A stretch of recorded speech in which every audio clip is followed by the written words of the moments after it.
এক বনে বিশাল আকারের এক সিংহ বাস করত।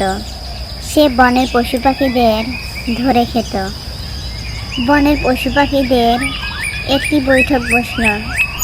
এভাবে চললে তো কয়েকদিন পর এই বনে আমরা ছাড়া আর কেউ বাকি থাকবে না। রাজা মশাই তো দিনে 10টা করে শিকার ধরছেন। ঠিক বলেছ ভাই, আমাদের একটা কিছু করতেই হবে। চলো সবাই মিলে রাজার কাছে গিয়ে একটা প্রস্তাব রাখি। আমি রাজি। নিজের জীবন বাঁচাতে এছাড়া আর কোনো উপায় নেই। তারা সবাই মিলে সিংহ রাজার কাছে গেল। তোরা আজ সবাই একসাথে এখানে কেন? তোদের কি মরণকাল ঘনিয়ে এসেছে? না মহারাজ, আমরা আপনার প্রজা সাধারণ। আমরা ঠিক করেছি আপনার কষ্ট করে শিকার করার দরকার নেই। আমরা প্রতিদিন নিয়ম করে আপনার খাবারের জন্য একটি করে প্রাণী পাঠিয়ে দেব। প্রস্তাবটা মন্দ না, তবে মনে রাখিস, যদি একদিনও কোনো প্রাণী আসতে দেরি করে তবে আমি পুরো বন উজাড় করে দেব। এরপর প্রতিদিন একটি করে প্রাণী সিংহকে খেতে দেওয়া হয়। বনের পশু পাখির মধ্যে থেকে প্রতিদিন একটি করে প্রাণী সিংহকে খেতে দেওয়া হয়। নির্দিষ্ট সময়ে প্রাণীটিকে তার গুহায় যেতে হয়। এভাবে বেশ কিছুদিন চলে যায়। এবার খরগোশের পালা। একটি ছোট খরগোশ কাঁদছে। অন্য পশুরা তাকে বুঝিয়ে বিদায় দিচ্ছে।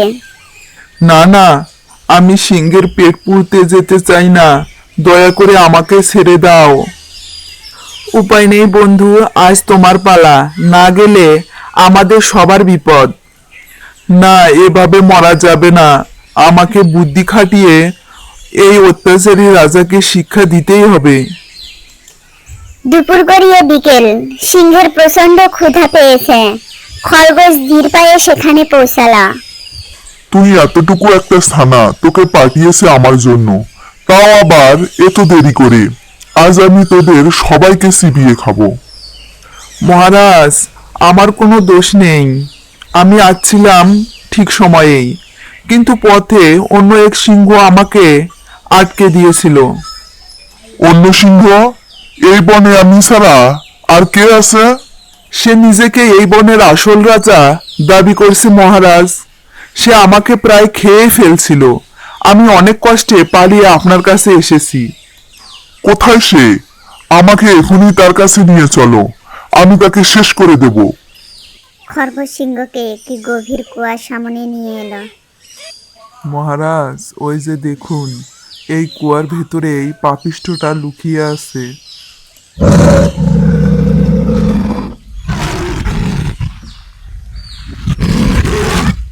ওরে শয়তান, আমার দিকে তাকিয়ে গর্জন করছিস?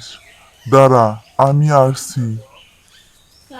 সিংহ কুয়ার পানিতে ঝাঁপ দিল। এবার বোঝো ঠেলা, গায়ের জোরে থাকলেই রাজা হওয়া যায় না মহারাজ, মগজে বুদ্ধিও থাকতে হয়। সিংহটি কুয়োর গভীর পানিতে ডুবে মারা গেল। খরগোশটি নিচে গিয়ে বনের সবার কাছে ফিরে গেল।